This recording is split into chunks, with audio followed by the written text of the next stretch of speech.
here's another way of approaching the same thing, except in a different area of the guitar. So what we're going to do is start once again with a pattern that we're familiar with, or all the patterns that we're familiar with, and try and mix them up again, this time utilizing different root notes. We're still going to start with the A chord, open 5th string.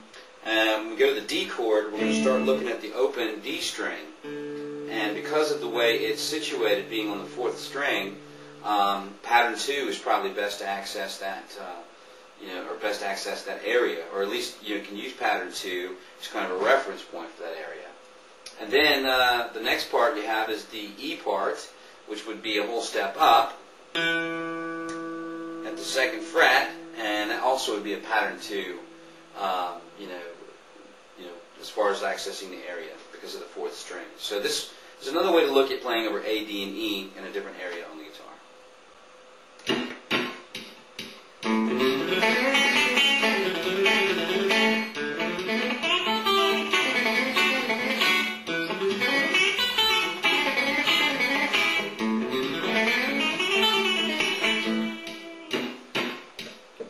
Okay, so what I did this time was I came up the original pattern we learned in A and played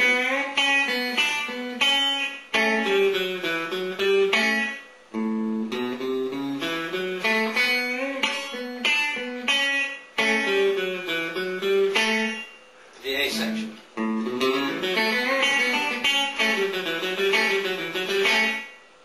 Now, when it comes to the D chord, approaching the D chord, I'm going to use the open 4th string on D, and I'm going to use pattern 2.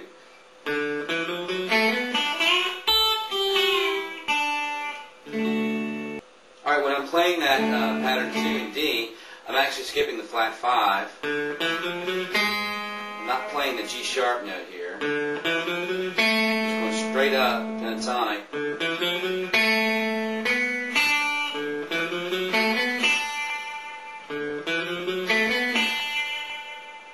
Okay, and then I'm going to do the steel guitar bend. So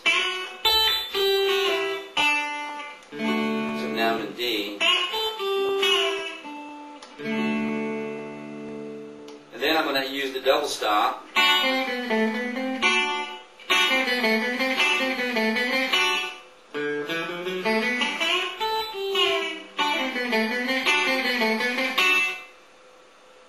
And then when I approach the E section the same way, except now I'm moving everything up a whole step.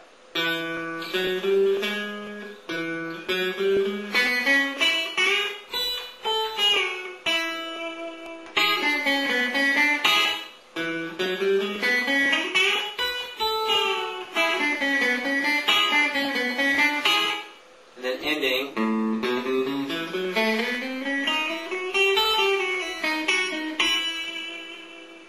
You can play, horizontally, or vertically, and it's good to kind of be able to play, the different chord changes and stuff in different areas.